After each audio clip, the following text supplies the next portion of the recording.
The 2026 World Cup is coming to North America. This is the first time that the tournament will be expanded to 3 countries, 16 cities, and more than 100 matches. One of the World Cup sports venue in the United States will be Levi Stadium in Santa Clara, California. It is located 50 miles south of San Francisco, at the heart of the Silicon Valley, the epicenter of technology innovation.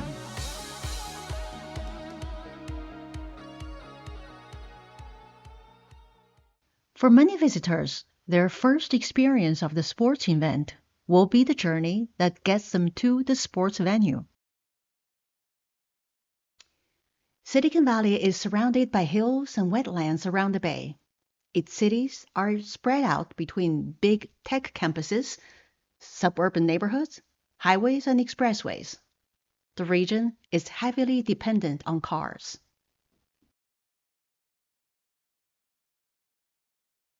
Whether it is the Super Bowl, a 49ers game, or a Taylor Swift concert, Levi Stadium draws tens of thousands of people to this car-centric area, often leading to terrible traffic and road closures.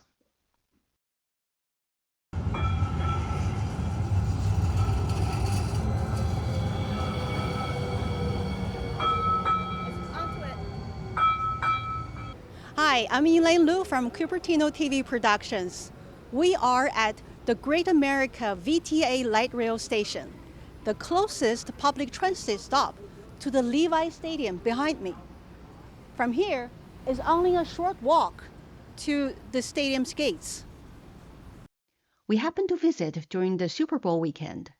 You can see the extensive planning that goes into hosting a major event with closed walkways, decorated trains, tightened security, and flying jets around the area. We're here to take a closer look at how to get to the stations, how to get to the games, without worrying about the traffic or the expensive parking around here.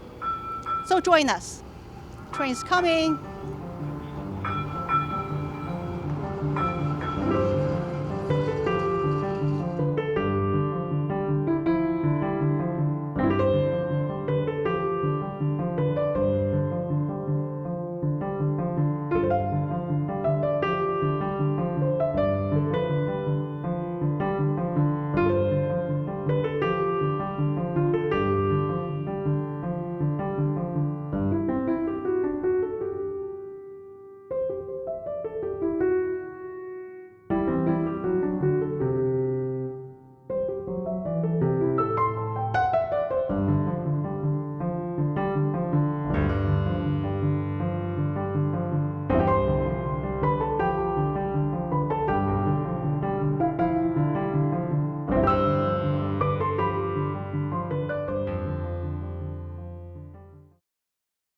The city of Santa Clara is surrounded by major highways, but they are often heavily congested, especially for weekdays.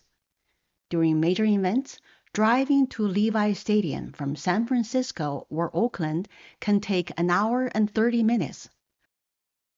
And San Jose can be 30 minutes drive under event conditions. Parking can be a challenge. There are several parking lots around Levi Stadium at $40 to $80 per car. But for major events, they can be pre-sold at much higher prices. During the 2026 Super Bowl weekend, parking near Levi Stadium became really expensive. Even the off-site parking can cost as much as $400 per car. Rideshare is an option, but it costs more than $200 during peak demand. But still, it can save you money and the hassle of driving and parking. In many hosting cities around the world, fans rely on public transportation to move between the matches. So how about the public transportation in the Silicon Valley? At Mountain View Transit Center, we met with Adina Levin from Seamless Bay Area. Seamless Bay Area, we're a nonprofit focused on bringing about a world-class, high ridership, rider-friendly, well-coordinated, equitable, and accessible public transportation system for the San Francisco Bay Area. What do you think of the current state of the Bay Area transit system? Yes, so thanks to a lot of hard work by a lot of people, members of the public and people at our transit agencies, Bay Area Transit continues to run and improve. We've got light rail over here. We'll see Caltrain coming. And there's been a lot of work that's gone into making sure transit continues to run with the really significant impacts of the pandemic. And there needs to be more work to make sure that transit continues to run and continues to improve to be able to support our communities. One of the major transit agencies is Valley Transportation Authority, or VTA. They operate buses and light rail trams that mobilize the South Bay community and offer direct stop to the Levi Stadium. We paid a visit to VTA headquarters in San Jose. Larry Bourgeois, Superintendent of Special Events, greeted us in his office to talk about how the agency is gearing up for the World Cup and what this moment means for the region's mobility future. VTA is the go-to transit solution provider for the entire region, the South Bay, and it caters to the county of Santa Clara. VTA is the only transit system that is within a few hundred feet of the stadium itself, and it provides a stress-free ride. You don't have to worry about parking. You can sit back, relax, enjoy, and get to your event.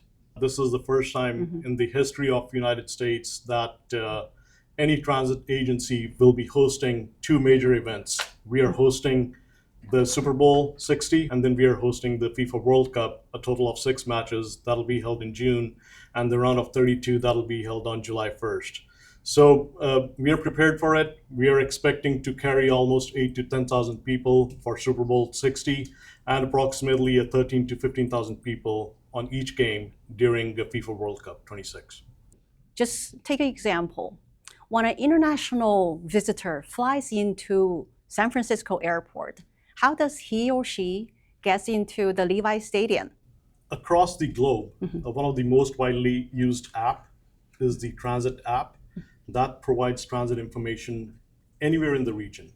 VTA is partnering very closely with the Transit app to make sure that patrons have that information.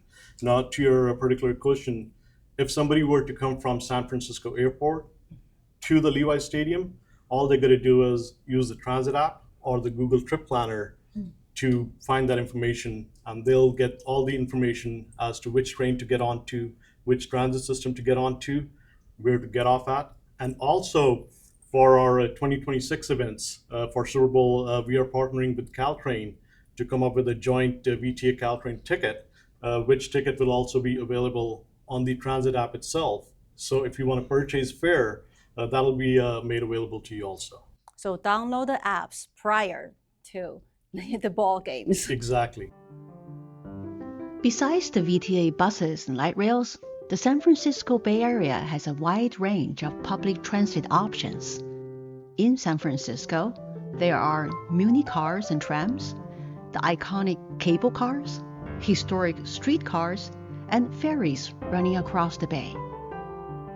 Beyond San Francisco, there are AC transit buses for Oakland and SAM transit buses for the peninsula. Regionally, BART and the newly electrified Caltrain connect the cities along the Silicon Valley corridor, while ACE Train and Amtrak extend to the Central Valley and Southern California. With so many options, how do the transit agencies coordinate to make the transfers easy for the commuters? So in terms of connectivity, VTA connects with Caltrain at Mountain View and with BART at the Milpitas BART station. So we are control centers. They regularly talk to one another if there's a game or event that's running late. We have our schedules matching up. we provide ambassadors at all locations to make sure that people can transfer. So let's say, for example, to your question, how would somebody come from San Francisco to the Levi's? There are two ways. You can either hop onto Caltrain, ride it up to the Mountain View Caltrain station, and then take the light rail to the Levi Stadium, or you can get on BART, come to the Milpitas BART station, and take the light rail to Levi's. Okay, today we are to use the transit app to map out and test the journey from San Francisco Airport to Levi Stadium. And we're not driving. According to the app, if you fly into the airport, you can hop onto any airport tram to BART Airport Station, then take the red line to Millbury direction.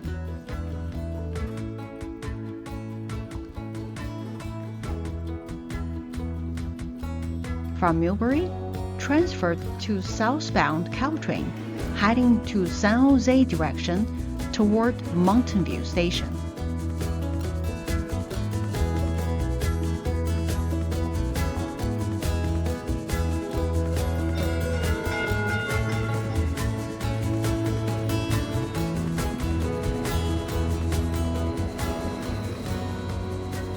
The city of Mountain View is home to major tech giants like Google and Microsoft, as well as NASA and Moffett Field. Its transit center is a vibrant hub where riders transfer between Caltrain, VTA light rail, and local buses.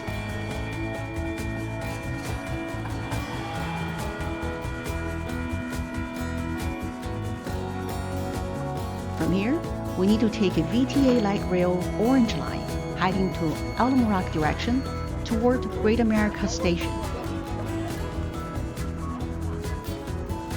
There are plenty of signs at the station for wayfinding, and this weekend, everything is about the Super Bowl.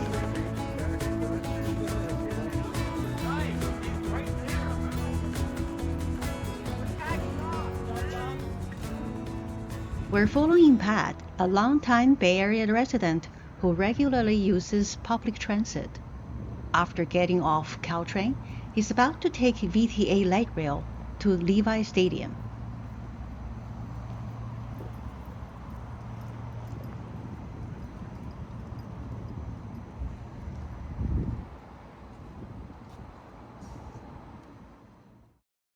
To pay for the transit, you need a Clipper card, an all-in-one smart card used for transit throughout San Francisco Bay Area.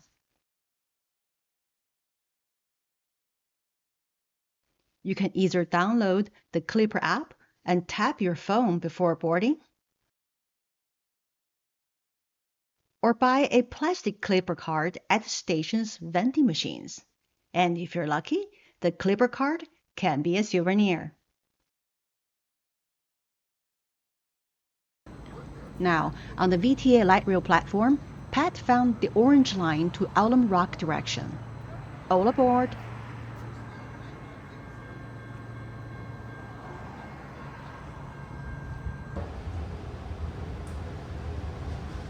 To get to Levi Stadium, it takes 12 stops or 20 minutes ride to Great America Station, then a 5 to 10 minutes walk to the stadium gates.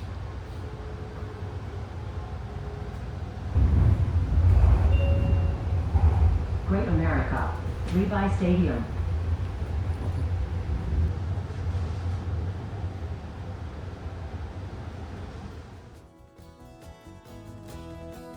Oakland International Airport is a convenient alternative on the East Bay side. If you fly into Oakland, take the airport shuttle to Coliseum Station. Then take BART Orange Line, heading Berryessa direction.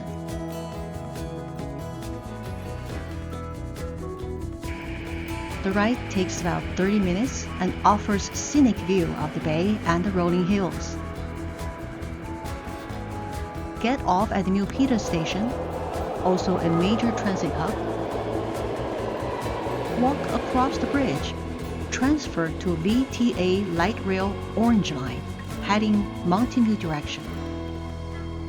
You can get off at Lake Mill or Great America Station, both just a short walk from the Levi Stadium. As you approach your stop, be sure to push the stop request strip next to the windows or doors. Stop requested.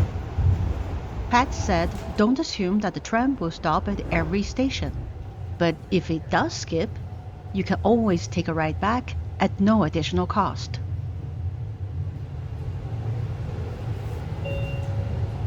Great America, Levi Stadium.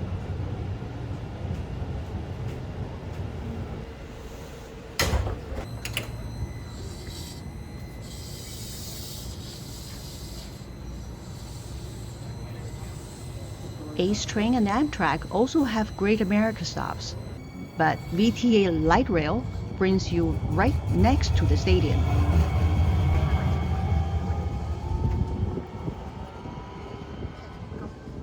VTA really provides very important local transit service on buses and light rail.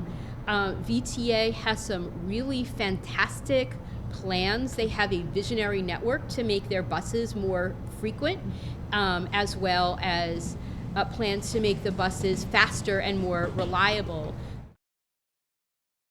VTA is also advancing projects like the Phase 2 of BART Silicon Valley Extension, which will expand the rail into San Jose and Santa Clara to improve regional connectivity.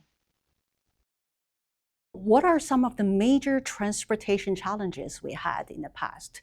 We have come a long way dealing with the challenges, but some of the challenges that still remain, number one is crowd management, because the entire area gets very congested, and to carry a long train through that area is a challenge in itself. Managing huge crowds on any given special event, we are carrying about 8,000 to 10,000 people.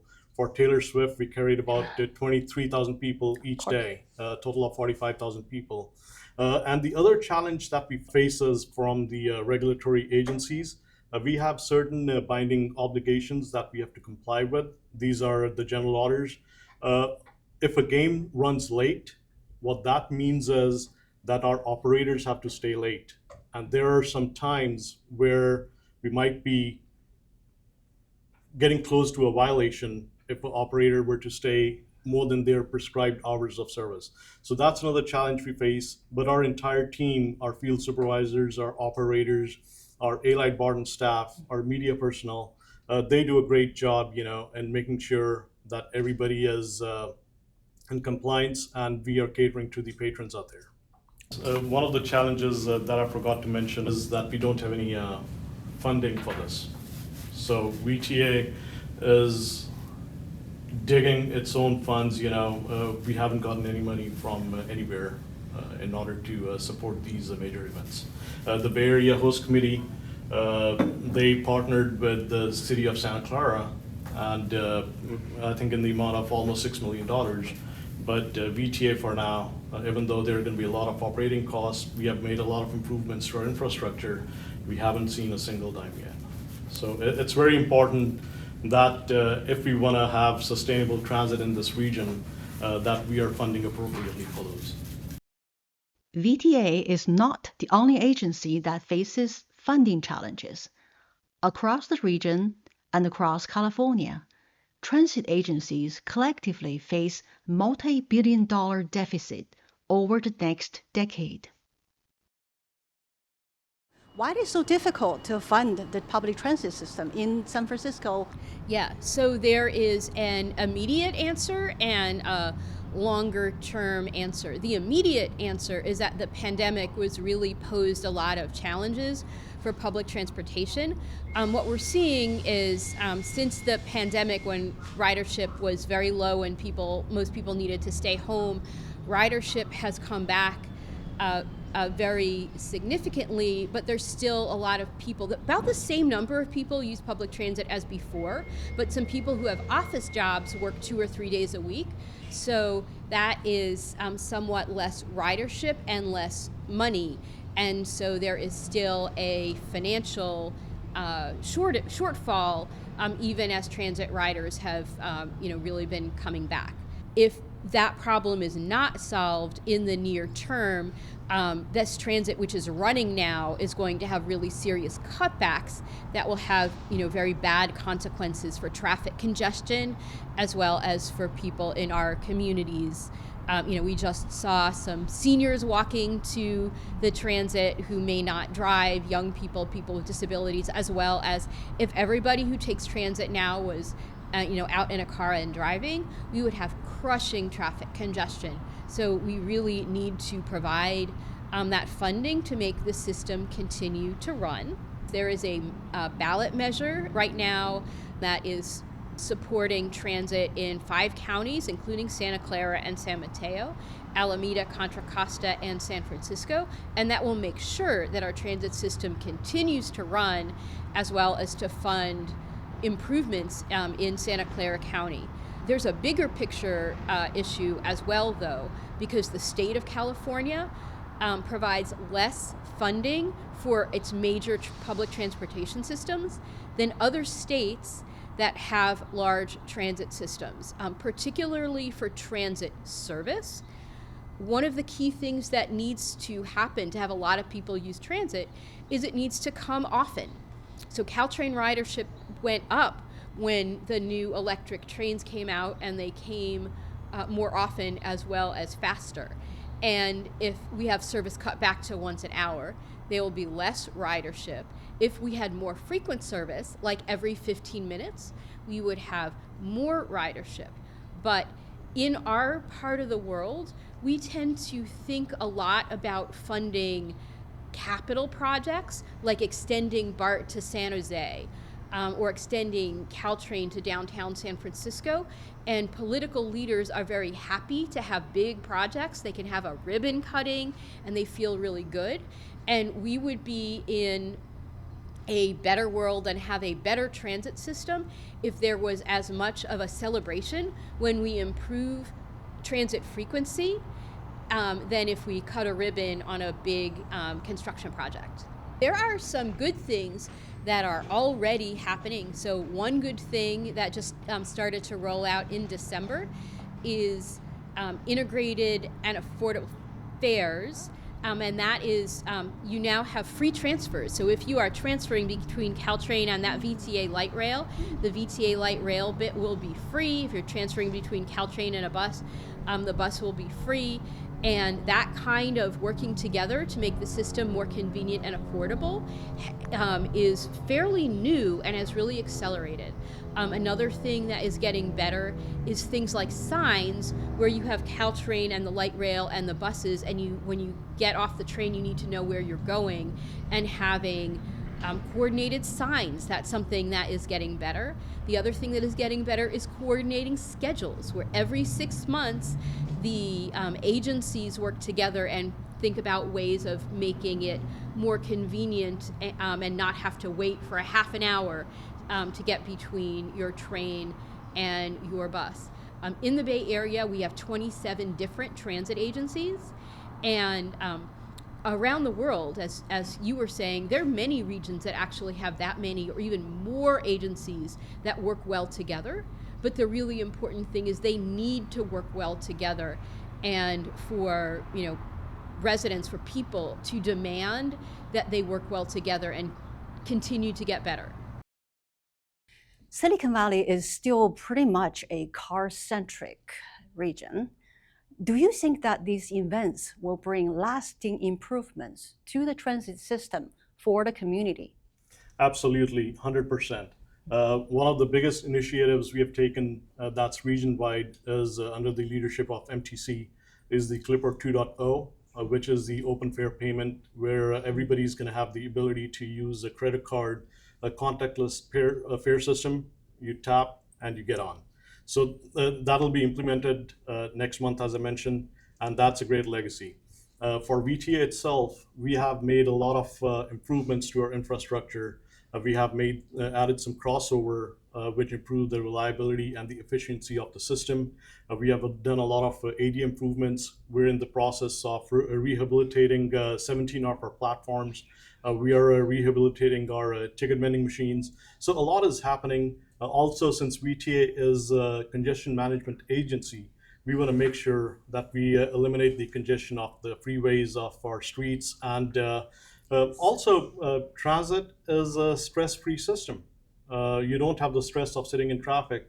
You can be relaxed while you're on the train. So we want to make sure that people do take transit. And VTA's ability to cater to these major events is going to restore the trust and the faith that our patrons have in the transit systems. How do you envision the Bay Area transportation? How would that look like 10 years from now? Yeah. Do we want to have a lot more transportation improvement and get to a really metropolitan setting? Or do we want to have Waymos and Ubers everywhere continue to drive us? Yes. So the thing about Waymos and Ubers, is that they are cars. And so if we have a lot of cars on the road, we have a lot of traffic congestion. So if everyone was taking a Waymo or an Uber instead of hundreds of people on a train, the cars, whatever kind of car, would not be moving. It would be in gridlock. So what would be an improvement would be, first of all, funding for even more frequent service so that we would have Caltrain every 15 minutes. During the week and on the weekday. We would continue to work so that the fares were convenient and affordable, that the connections were very seamless, so that if you are trying to get from where you're coming to where you're going, you will, you don't need to think about making the change. So we will, and also we will make it so that the buses and light rail don't get stuck in traffic, and so that the transit is fast and reliable. So fast and reliable and well coordinated and frequent, and these are things that we can do. We need to, first of all, vote to fund the system now in the regional level and in the future at the state level, and continue to support that progress toward a seamless transit system that is really rider-friendly, well coordinated, convenient, and accessible. Sports have the power to inspire and bring people together. We hope that fans from around the world will have an exciting experience during the 2026 World Cup here at the Silicon Valley. For San Francisco Bay Area, this global event is more than the soccer matches. It is a test and an opportunity for the region to come together, connect communities, welcome fans, and deliver mobility on a global stage. Together, we can make our transportation system more connected, more reliable, and ready, not only for the global events, but for our everyday life.